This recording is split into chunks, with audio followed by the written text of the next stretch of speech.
Order and not scare anyone in the process. Roll call, please.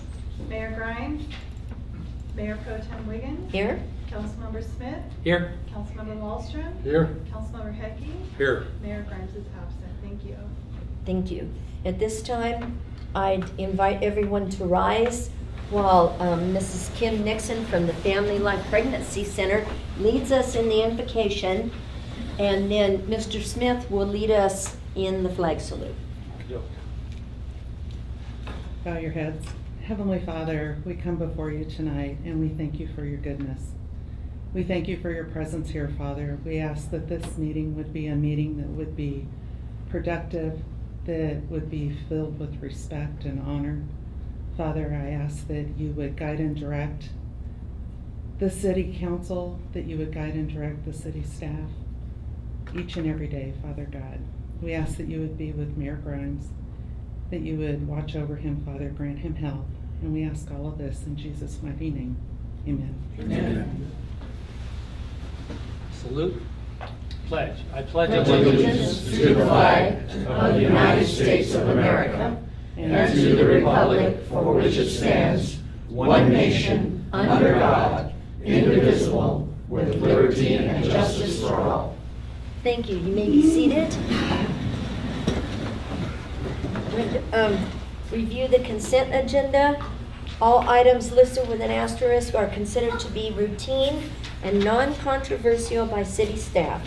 Consent items will be considered first, may be approved by one motion if no member of the council or audience wishes to comment or ask questions. Anyone from the audience wish to have anything removed from the consent agenda? Yes, sir? I'd like number 8 in the back, please.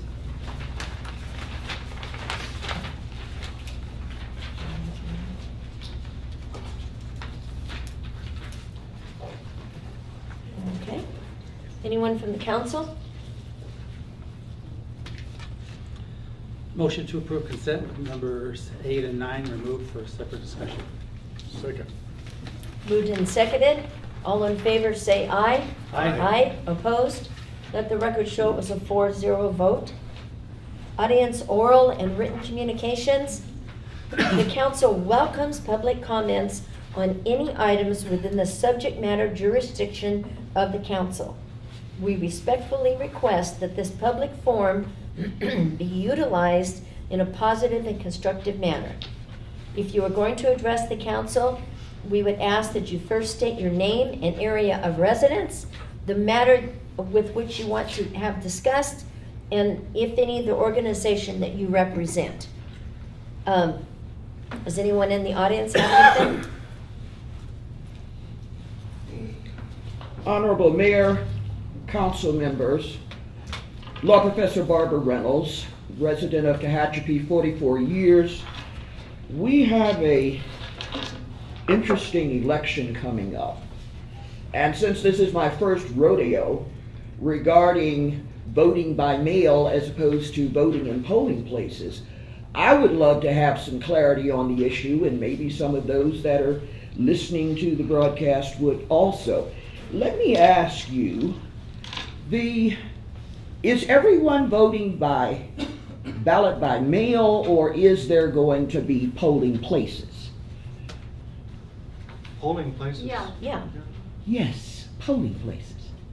Yes, there will be. Okay, so they will be listed on the sample ballot, which is not listed here. That was the ambiguity that I was trying to get Within clear. the city limits, we only have one polling place, which has been the First Baptist Church. Oh, The that county will is be the the one polling that- place. Yeah, the county is the one that actually sets that up, though. So that is, in fact, will be the polling place, so we don't have to worry about trying to get this back by mail. Is that correct? As Yes. long as the county decides to use them again, yes. And Okay, if, that's conditional. Yeah. if you vote by absentee ballot, Mm-hmm. you have until the day of the election to mail it or take it to a polling place. Am I right? Yes. Right, okay, great. As long as it's postmarked by the 5th. Right. Great, thank you, Mayor. Thank you. Anyone else? Good afternoon. My name is Paul Schutzel. I have a hangar 17 East here at the airport. And I want to find out, in maintenance being done, 'cause I've been up here quite a bit lately, working on airplanes, maintenance being done at the city park at the airport. Where is that getting billed to? Is that being billed to the city fund, the city park fund, or is that being billed to the airport fund? Like I said, one day I saw 5 trucks out there working on the city park for almost all day, so that's 5 employees. And I'm assuming that a city employee gets, on average, gets billed out probably $100 an hour. So that's 50 hours, let's just say. So that's $5,000. Another day I saw 2 employees in a new, I think they're employees, hopefully in a new city truck, pulling out to collect the money. There's $5 per person per night at the airport. 2 employees to go out and collect the mail. Maybe one's to collect the money. Maybe one was a brand new employee getting trained, but I'm going like, well, at least takes a half hour to get from City Hall out to the airport, get a car, come back. I'm going, well gee, that's $100 being billed. I don't think there were 20 people staying at the park that night. I don't think there were really any. So that's what I'm just sort of wondering. I'm seeing a lot of work done. They put in a beautiful hot shower for them to take a shower with.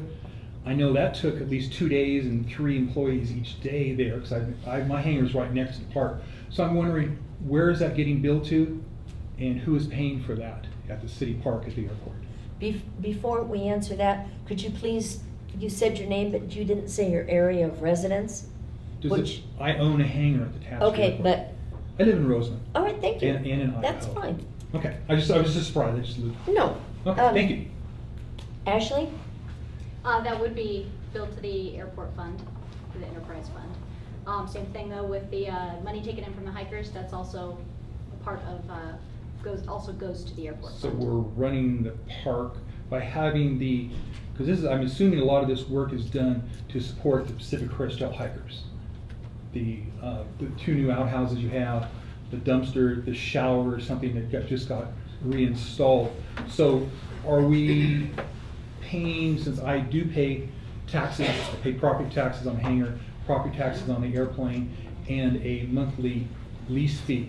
So why am I paying, my personal, for that, for them to hike and enjoy it when it should be a city, I thought there'd be a city fee to pay for that, because that's why we don't have them at a city park then where other people can enjoy them. And they're nice, wonderful people. I do have foreign nationals. I had a couple from China who somehow got the gate code to walk out the gate one day when I was getting fuel. And I'm going like, well, wait a minute, that's because our airport is supposed to be secure. I have seen them sit on airplanes. I've had to yell at them for getting off of airplanes, sitting on them. So I like to say, that's like asking our city attorney here, probably doesn't drive a Yugo up here, if I can go sit on the hood of his car. An airplane is a very valuable thing, or to go sit on the chief's, I assume you have a very nice car for being a police car, if I go sit on the hood. So that's what I'm getting at. I'm not seeing that, I'm not seeing the security. And if I'm being billed, like I said, 5 employees all day long there, it's basically $5,000. And I heard like last year that we only pulled in with $2,000. So we're losing, it's a losing thing. I realize the city is not a moneymaker, the airport is not a moneymaker, the police department is not a moneymaker, at least I hope not. That you are a service, you provide a service because we pay taxes for that service. So I realize that the airport fund or the other funds or the police fund is not making a profit here, it's all a negative. But I'm just sort of wondering why, if we're having the hikers there, they're not paying for themselves. And when the rest of the city's not getting to enjoy that. So can we have that billed to the city general fund for the park for the hikers? Well, there are several questions, there are several comments, and it's hard to follow the thread, quite frankly, but I can tell you, the park was originally built by volunteers. It is a beautiful park. It's open to the public, as is the airport. Public works employees are allocated, so a certain portion of their wage is allocated to the airport. Thank you for the kind comments about the nice maintenance. It's a beautiful park. It's open to aviators. It's open to Pacific Crest Trail hikers during a short amount of time. We ask that they pay a $5 camping fee, as we do with overnight transit aircraft. Some pay, some don't. We're happy to be able to host the hikers for this short amount of time. Are we making a I'm No, sorry, the Ms. airport, Barber. the city does not make, we are a nonprofit Okay. organization, right? The airport does not make money. The airport, As he doesn't either in his police department. correct. Make money. Well, to we- a certain extent, it's an enterprise fund, but yeah, it doesn't make money. The general fund does augment Great. happily every year the airport operations. Okay. Great. Thank you. Thank you. Did he put you on number 9 too? Okay. Any other public comments? All right, Peter Graff. Request by Peter Graff to rescind ordinance number 1707-745, which establishes district elections within the city. Good evening, council members. Mayor Grimes, if you're watching, hope you're feeling well.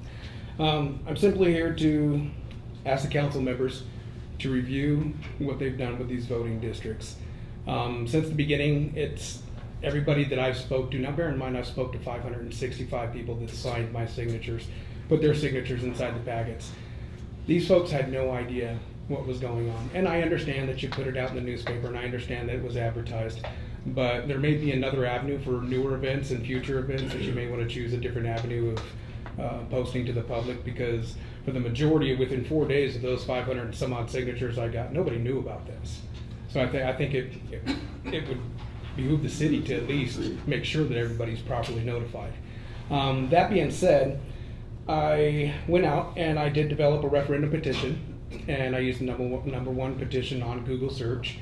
And I actually got out the 565 signatures. I turned them in a day prior to the 30 days necessary to have them turned into City Hall. And I received a letter a short time later, about a month or so, stating that it did not have the proper information in it. Well, my packet is right here. And if you haven't seen it, I'd love for you to look at it, because my packet on my agenda is actually your information from your City Hall website. And it was approved by you, Mr. Garrett. It's your signature up in the top right-hand corner, your initials. So this is the information I assumed that was true and correct. So I circulated this information to our citizens. And so then I get a letter from an outside agency stating that I didn't provide the right amount of information. I found that a little ironic, since I provided them your information. So I'm here to ask City Council to rescind this ordinance until we can come to a better conclusion. Because what we have now is uninformed citizens. Your constituents are uninformed. They're upset that this actually occurred. And they're not happy with council that it's occurring either. So, and I know we got a couple folks up here who are looking to run, and I know Councilman Smith, you're looking to retire. Congratulations on making it. But Councilman Wallstrom, Councilman Wiggins, you guys are looking to be reelected, I'm sure. So these are 565 people that are your constituents, citizens of your city. So I would take this very serious when you sit down and discuss this tonight. And I want you to take this packet and I want you to look how this was produced to the citizens. And it does have a map, it does have all your information inside of it. So this is a very serious matter. And what this is gonna do is tell the citizens tonight what you as council members are about. It's gonna tell them, we signed our signatures, they heard our voice, right? That's how it should be, correct? That's how it should be. But no, we're combating it. We're saying that I didn't provide proper information when it was your information I provided. So we need to sit down and really think about this, okay? Because you got 565 people that are upset, and those are 565 people within 4 days. You give me a couple of months and I guarantee you the city's not gonna be happy. And I can almost assure you, you're not gonna get reelected, both of you. So I would take this very serious. Would you like to have this, please? You can give it to the city clerk if you would like. Thank you. You want your clipboard? Thank you. Do you guys have any questions? No? I've got one for the city clerk. Let me just make one mention, Dennis, not to cut you off. The combating person is Mr. Graff. He has filed suit against the city. It's on the closed session agenda. So I don't want any, I would prefer not to have any discussion about the merits of what he just said, because we are now in litigation.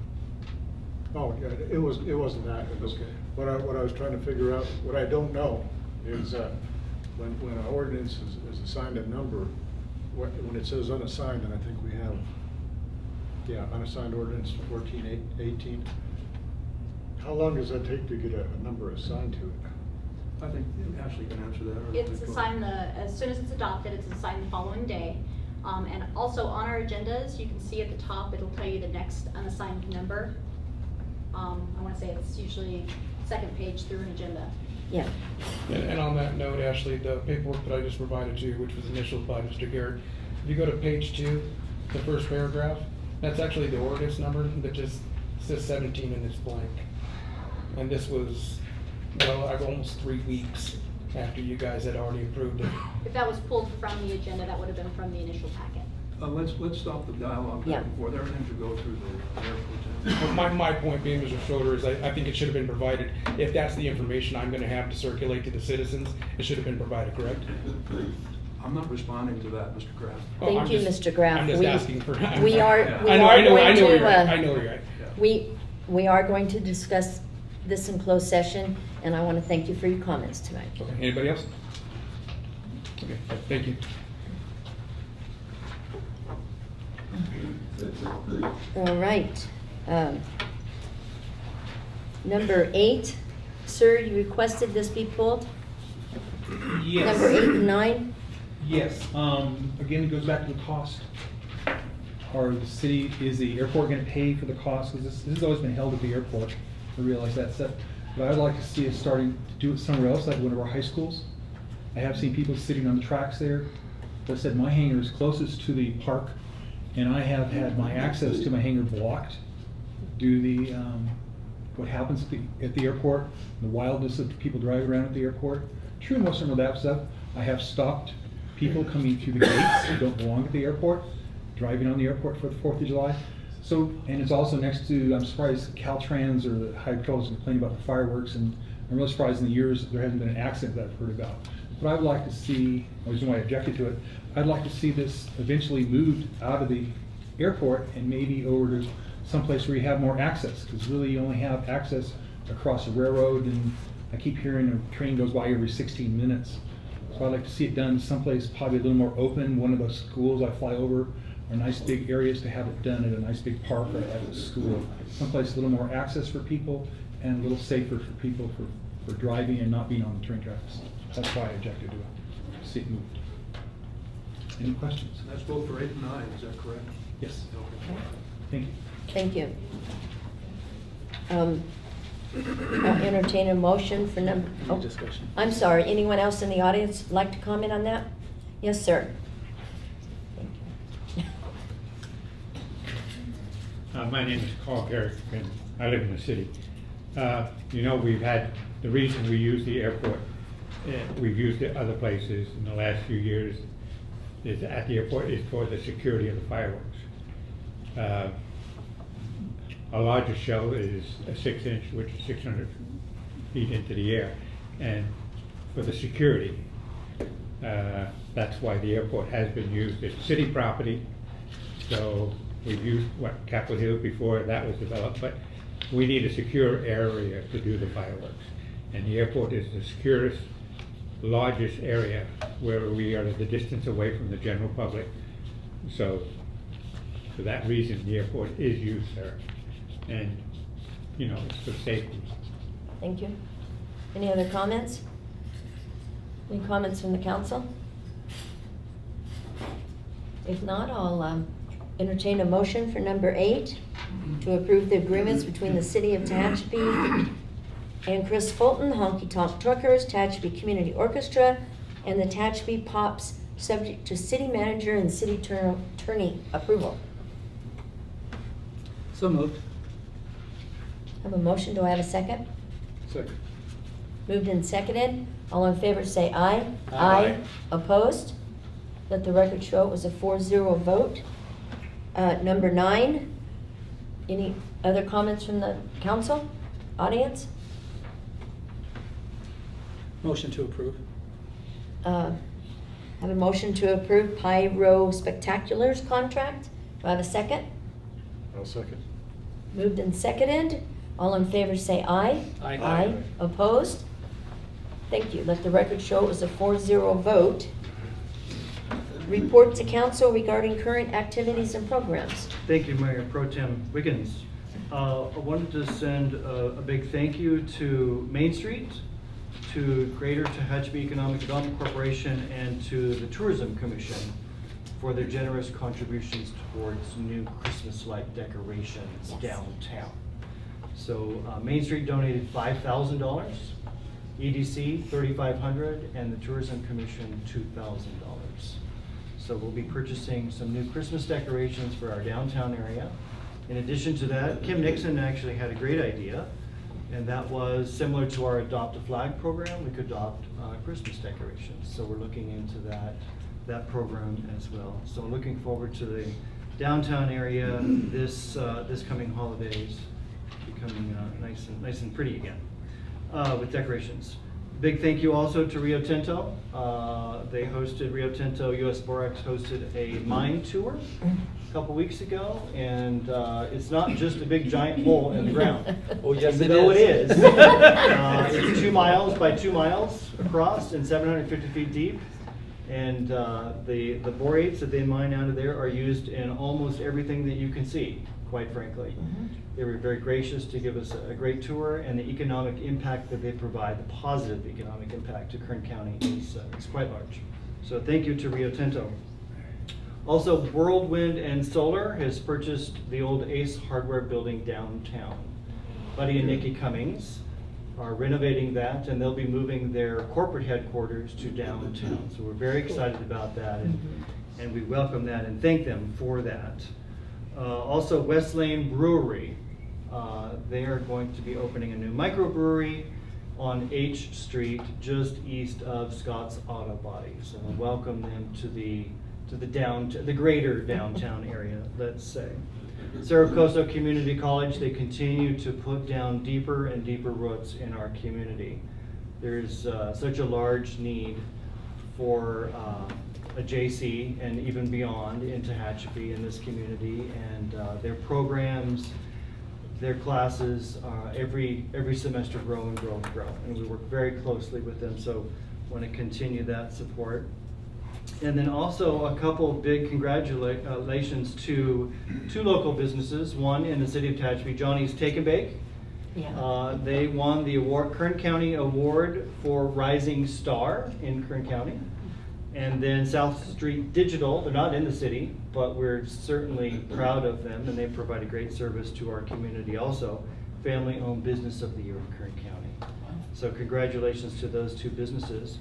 And as a reminder, we have Coffee with the Cop coming up this Thursday, May 10th at McDonald's, starting at 7:30 a.m. Goes until 7:30 to 10, McDonald's this Thursday. So come on by. And Farmers Market starts this Thursday also on Green Street. So welcome back, Farmers Market. Yes. Why not went by quick? It did. I know. Yeah. Thank you.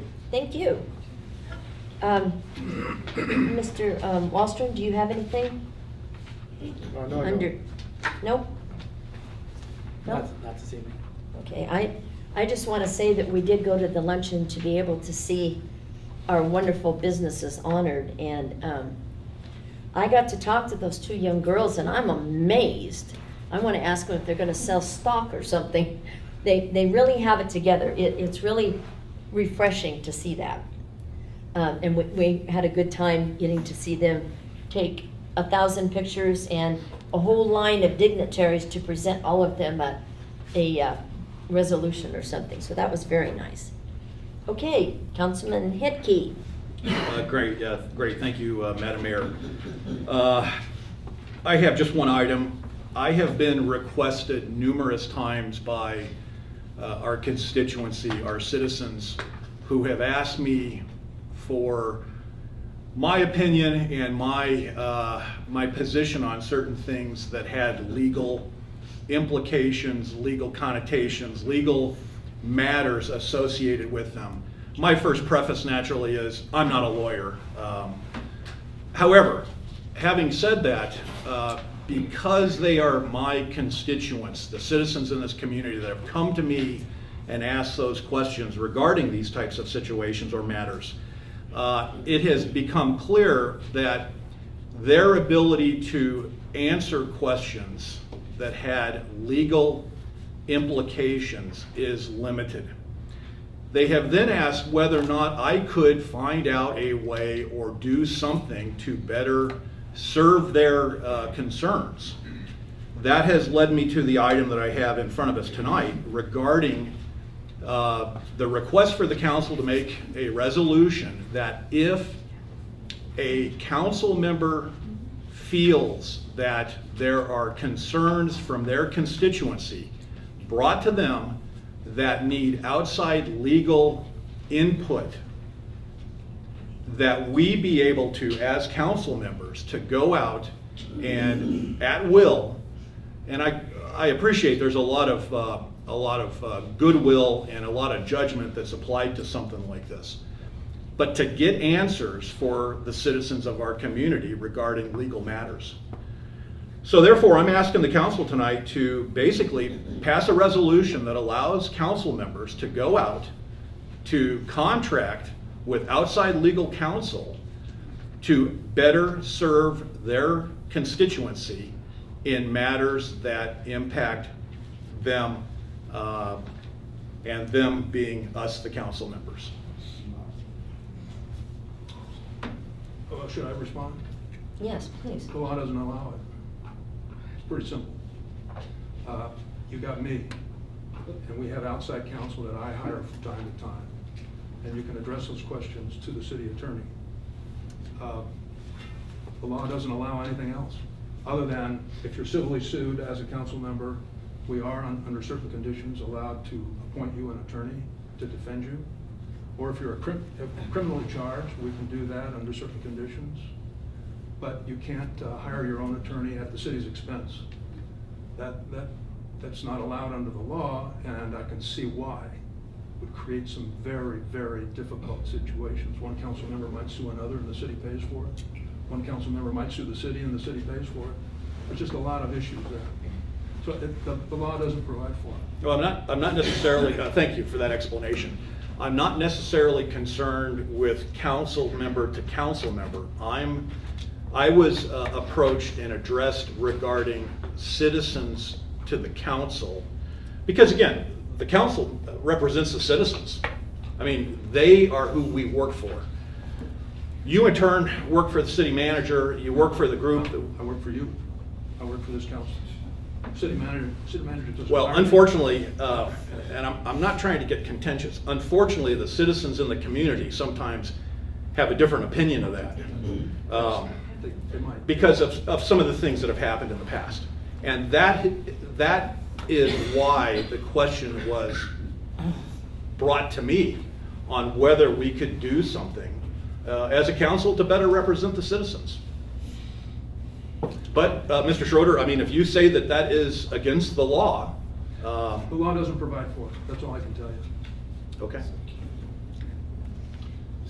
Yes? Just as a suggestion, I would say, if you have these constituents that have the concern, they need to come here and address the council and address our city attorney. Or if they cannot make it, we are all representatives of every citizen in the city.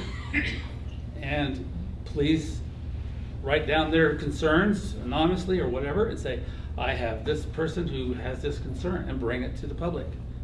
Everything we do has to be in the public. Right. Now, for me to get an attorney and I talk to them in private about something, then it takes away from the public discourse. I think everything should be out in the sunlight in a city council meeting so everybody gets to see it. So, and if it can't be done legally anyway, it's a moot point. But I would highly suggest any of us who have constituents with concerns, please bring them to us or bring them to the city council. We don't bite, just come to the podium and lay it out there. That's just my suggestion. And it's worked for a long time for every city in the state and country probably, so. Did you have a comment, Dennis? Yeah, if as Kim was saying, if there was something that was out of Tom's speciality, would you find somebody that could answer that? There are a lot of things that are outside my specialty. We do that all the time. We have several attorneys. One that's going to, that Mr. Graff was talking about on his petition that got rejected. For employment work, we have a firm in Fresno. For litigation, we have a firm here locally. So, yeah, no, there's many things that are outside my specialty. Okay. So that's legal then, right? Any other questions or comments?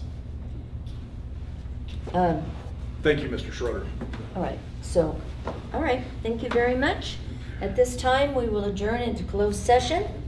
Any decisions made with a vote, when we are in closed session, the attorney will come in here and report them.